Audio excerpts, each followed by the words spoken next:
Disgrace, disgrace, and we are the power. The people chant in the center of Novokuznetsk, Siberia. They're answering the call of the arrested opposition leader Alexei Navalny. Among them, 19-year-old activist Anastasia Matskevich. We met her the next day at the place where the protest was held, in the city park of Novokuznetsk.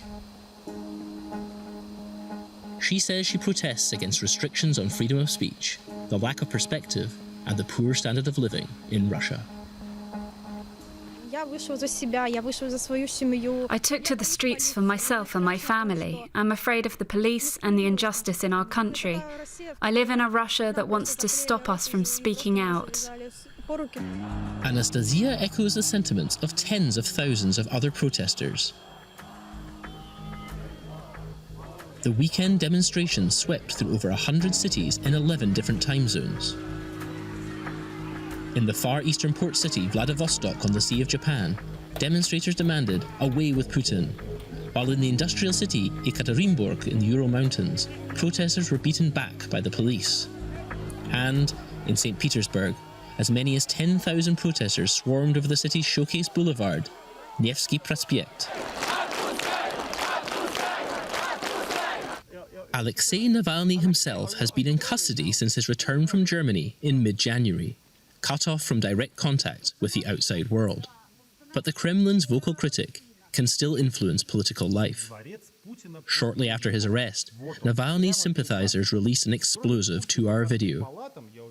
It presented a palatial mansion on the Black Sea coast and maintained that it was built for the Russian president and paid for with ill-gotten gains.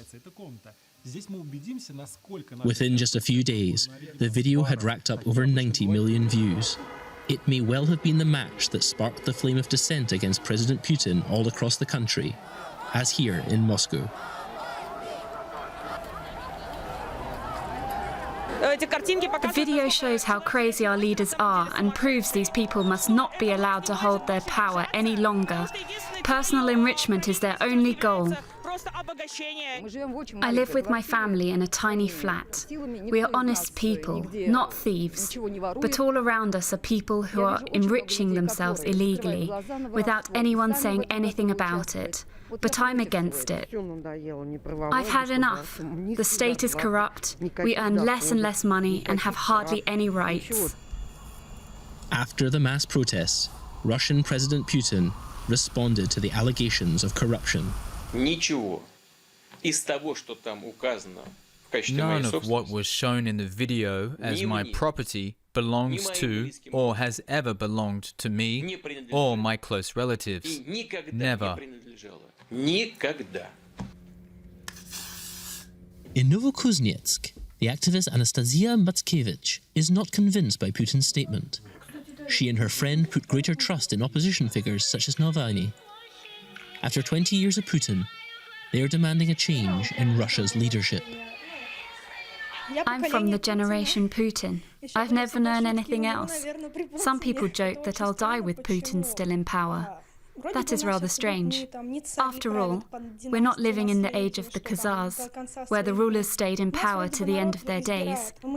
We want our country to be ruled in future by politicians who are elected by the people. But she said that until free and fair elections are held in Russia, she is prepared to continue her protest for an honest Russia without corruption, for a Russia without Putin.